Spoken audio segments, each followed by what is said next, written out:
Hello, I'm Sarah. This is Hardcover Hearts, and I'm here with my week of reading wrap-up where I talk about the books that I read, what I'm currently reading, and potentially could read next week based on my mood. I did not film last week because I had one of those very, very rare occurrences in my life where I completed nothing last week. Nothing. I had nothing to talk about.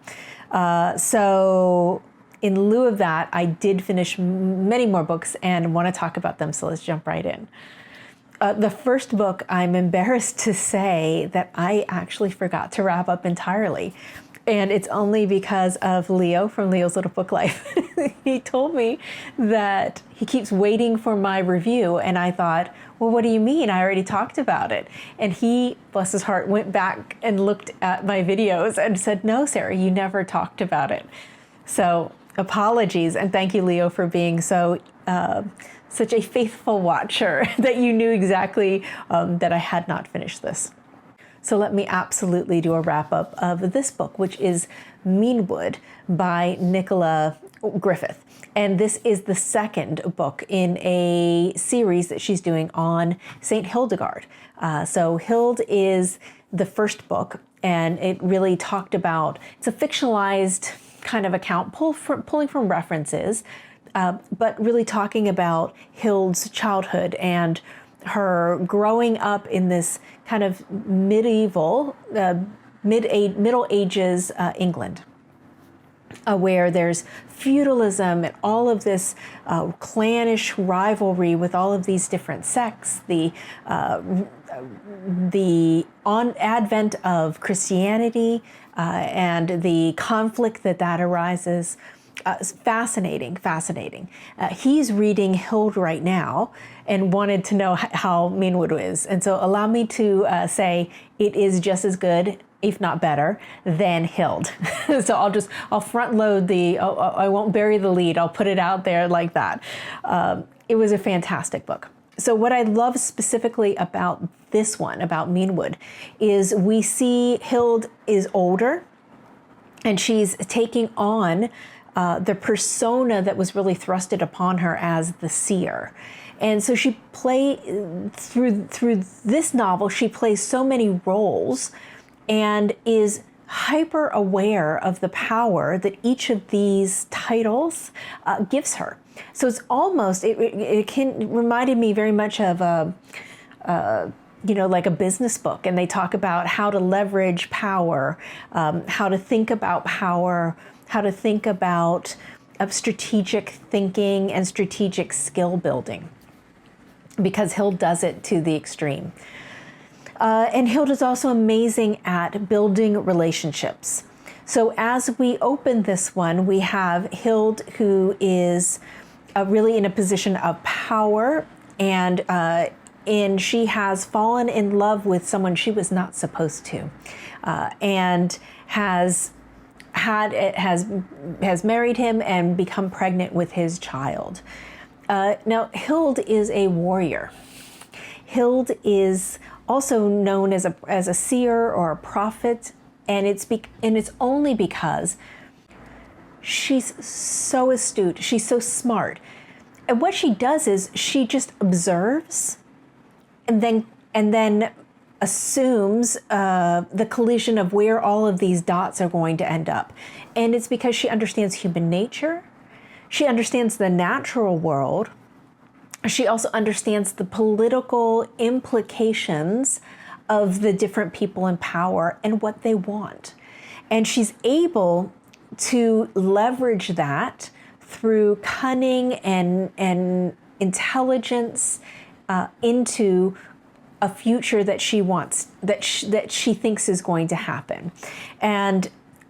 But she's able to leverage all of these insights and then put it into play because people look to her and they know that she can do this. Now, they ascribe mystical elements to it, but it's not really mystical. It's simply deep observation and understanding the dynamic nature of the politics that are happening at the time.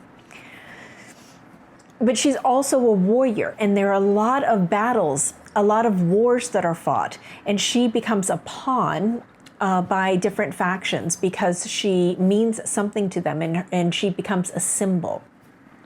So it's quite fascinating to see this woman who is aware of that, but also leverages it, but is also trapped by it. And it plays itself out in very interesting ways. I would say as a fighter, as an actual warrior, she goes through a lot of brutal fighting. So there's a lot of fight scenes. Like, she's not hidden and cloistered off to the side. She is in there. She's taken in battle. She is fighting alongside everyone else, which is also makes this a very fantastic book to read, because we don't often see women in that mode that isn't in the realm of like a fantasy book or something like that. Now, this book does have the kind of the vibe of the Arthurian legends, that time period, but it doesn't have the mysticism or the fantasy, but it has that vibe, because the world building is so amazing. What Nicola Griffith has been able to do is just really give you the sense of the community that Hild has built, and what she means to all of these different factions, and how she leverages power and sacrifices and wins in all throughout the book. It's fantastic. I loved it. I hope it continues. I don't know. It took a long time. It was many years between the first book and this one. But I thought it was absolutely amazing, and can't wait to hear Leo wrap up Hild and then wrap this one after he gets done with it. And one thing before I leave this book, it also made me think of the Lauren Groff's new book, The Vaster Wilds. Because in that book, we also see a young woman in this case, being challenged, physically challenged, being challenged mentally, and really finding her strength and her power, and doing it so at incredible odds. So I think both of them kind of take this historical look at women and puts it in a different context and gives us something unique and powerful that I really enjoyed. I enjoyed reading both of them. Now moving on, this is a book that I thought was tremendous for a debut novel, but as is so often the case, debut novels tend to put everything in the kitchen sink into it. I think it's this assumption that maybe this may be their only chance, and so they're going to go full throttle. I think it could have used more editing because it's a little long and lengthy. However, I still think it was a very good book. This is The Parisian. This is by Isabelle Hammad. And I wanted to read this book because I was looking for Palestinian voices and reading more novels by Palestinian people, specifically Palestinian women. And this had been on my shelf for a while. This was published, I remember everybody reading it when it came out, 2019. And we follow Midhat, and Midhat is a young man. He is from Nablus in Palestine, and we meet him on his journey to France. So he's on his way to study medicine in France. He's going to be living in the home of a doctor and his daughter. On this train ride, he meets an Arab gentleman who I think looks at Midhat and sees the challenges that are going to confront him, in the sense of, being a stranger in a strange land, the differences in the cultures, and he decides to take him under his wing. And that ends up giving Midhat some context as to what he's about to experience. Midhat gets one piece of advice that was very interesting. He was told that French women are very different than Palestinian and Arab women, that they expect to be treated like queens, and they take charge and take command. And that kind of sits in Midhat's mind.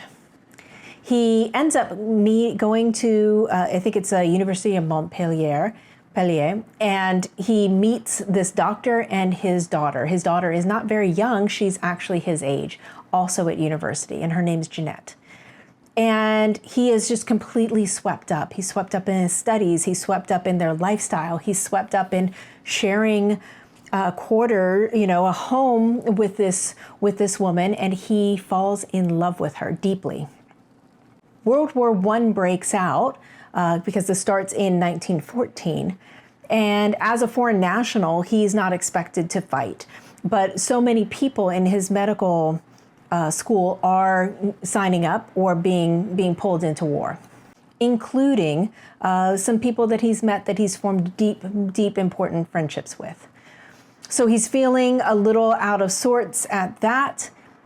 And he and Jeanette form a love. They fall in love together, but before they're able to come out to his father and to her father and let him know of their feelings for each other, he is othered in a very shocking way that is very, very upsetting to him and also to the reader. And that, in essence, closes the chapter on that stage of his life. He then moves to Paris and decides that he doesn't want to study medicine. He starts studies in a different realm and begins to spend more time with the Arab community in Paris. And so he's kind of straddling the different people that he's become through this travel. Eventually, he is called home. His father wants him home, and this is enough study.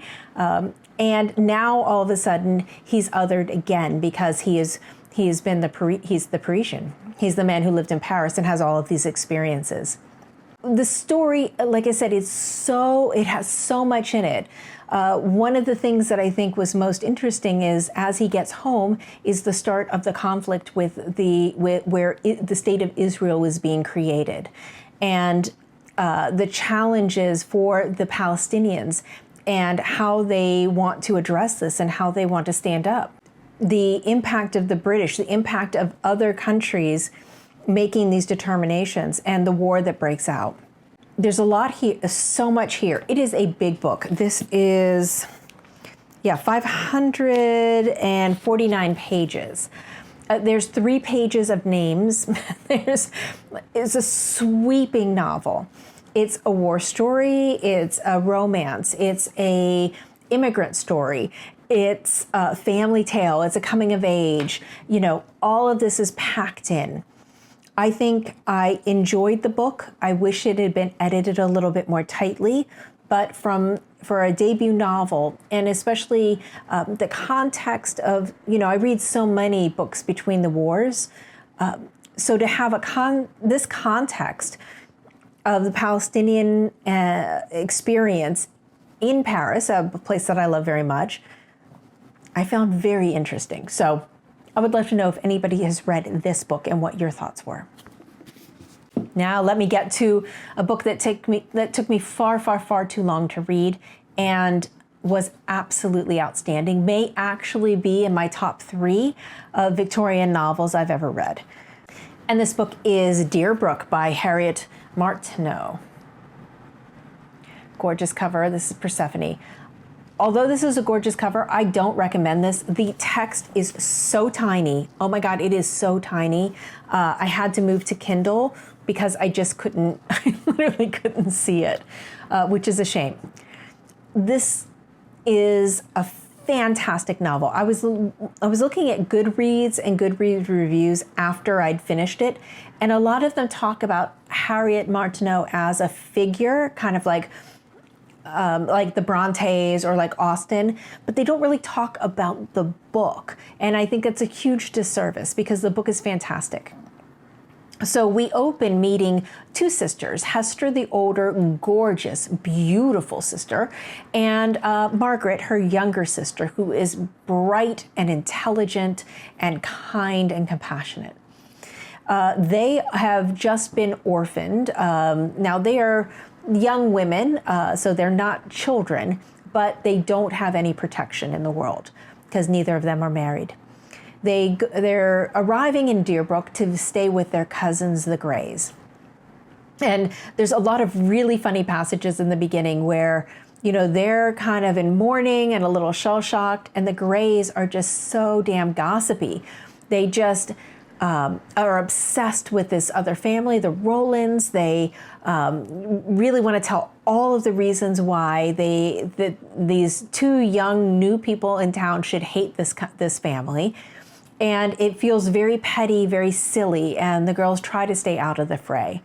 But of course, they're the new young things in town, and so everybody wants to see them and meet them and find out about them. And Mrs. Grey specifically is delighted to have something new to lord over Mrs. Rowland's head, because she really just finds that to be delicious, because she can't stand the woman. So they're a little perplexed at this strange place that they've landed into. And, it's not like they really knew their cousins very well. It's kind of like a little bit of an estrangement has taken place because of distance and time. But everyone's charmed. Everyone really enjoys their company. There are two men that enter the picture. One is Dr. Hope. What a great name. And he is the local physician, and he is beloved.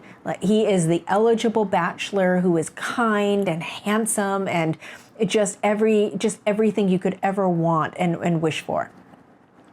The other man is Philip Enderby, and Philip is the brother of Mrs. Rowland, the one who everybody can't stand. And he keeps sneaking over and hanging out with them too, to Mrs. Rowland's chagrin. She wishes her brother would keep better company.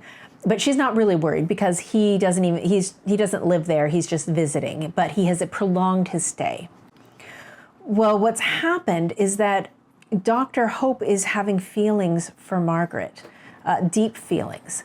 But Hester is kind of first at the gate.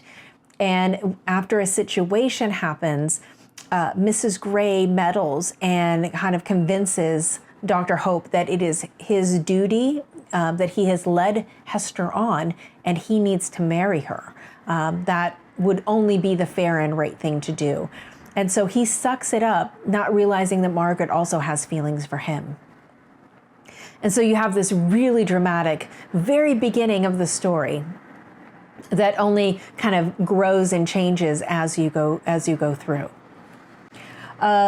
We also have Philip, who is also entranced with Margaret, but Mrs. Rowland will do absolutely everything she can to absolutely ruin Hester and Margaret's life. And I was actually kind of shocked. This goes way beyond just like titillating kind of ballroom conversation. There's real life consequences in this book. And it felt sometimes it felt like it was reflecting us back in modern day, in the sense that there are riots that were created because of some of the rumors that Mrs. Rowland has been putting out there, and dangerous consequences of these made it feel a little bit of the riots that have been happening in the United States. And then there's also another side where there's a plague that breaks out. Right? Just wow. This is really a book about character. It's really a book about integrity and doing the right thing. About community and sacrifice and honor. I loved it. I absolutely loved it. Now, of course, I did hope for a subtly different ending, but that's because I'm kind of throwing my modern day notions and kind of throwing it in there. But it was unrealistic for me to expect. Although Trollope did give me an alternate ending that I wanted and didn't expect. But in this case, it's okay. I will forgive her for her ending. I hope more people read this. It is a chunkster. It is a big book. I thought it was going to be slow, but as I was telling Leo, there were 2 days when I was at work where I had to find out what was happening. I read it before work, up until the moment that my meeting was going to start. The moment it was lunchtime, I rushed and I just sat down and read it while I was eating. And then the moment it was over, I jumped back on. It was that compelling, and I was absolutely sucked in. Now, there are some of the kind of preachy moralistic overlays that happen at the beginning of a chapter, and they kind of set the tone. Those I could do without, but that's also kind of a feature of Victorian literature. Other than that, it was phenomenal. I hope more people read it because it was really, really fantastic. Speaking of fantastic, this book is not Victorian, though it's set in Victorian times. And this had every single emotional note you could hit. This is Lily by Rose Tremain. It's subtitled A Tale of Revenge. Isn't that a gorgeous cover? I loved this book. I loved it. It was fantastic, gripping. I could not put it down. We open with the fact that Lily has killed someone and she is living in terror of being caught. But she feels righteous in what she did, and she doesn't necessarily think she did anything wrong. She thinks she did the right thing, but is very fearful because her life has gone so wrong in so many ways.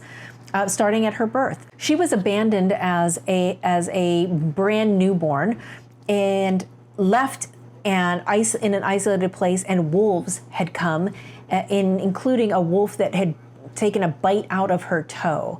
She was found by a constable, kind of beat cop, who was walking and heard the commotion and found her and ended up taking her, holding her and walking her all the way to the Founders Hospital, where he ended up having hypothermia.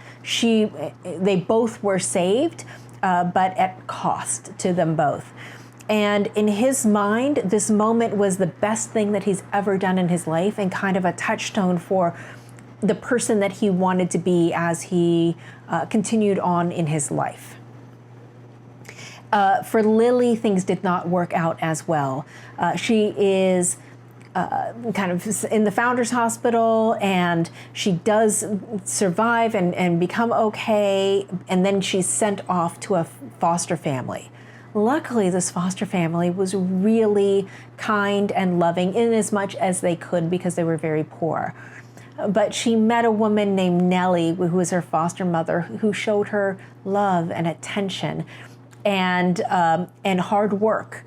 And she was raised with with Nellie's sons, and she was delighted and loved her life, only to be ripped away at age 6, because that's part of the legal charter, that these families can only have them until age 6, and then they're expected to go back and work. So these children are then having to pay the debt back to society of their being born.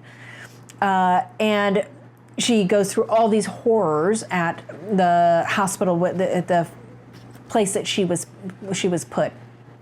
But she makes a friend in a little girl who also had the similar fate, and who also wanted to get back to her foster home, where she was incredibly happy and loved it very much. So these two girls, smart, willful, decide they're going to run away. I don't want to talk too much about all the things that happen in here, but we get a span of Lily's life, and we go back and forth in time and meet all of the characters that have filled her life, both with horror and fear and cruelty, and with love and compassion and kindness. And we see Lily as this kind of broken person who doesn't know how to accept kindness because she's always suspicious of it. The ending was amazing. It was amazing. I sobbed. Again, hit every single note I wanted, from the highest highs and the lowest lows. If you're looking for something that's just escapist and packs a punch, you might want to take a look at Lily by Rose Tremain. It was great. Okay, so I'm making my way through a few things. We just have our final check-in today, and we're going to roll into tomorrow for Toni Morrison's The Bluest Eye. So I will hold my check-in for next week. I will do a review of this, mini review of that. The check-in is sublime.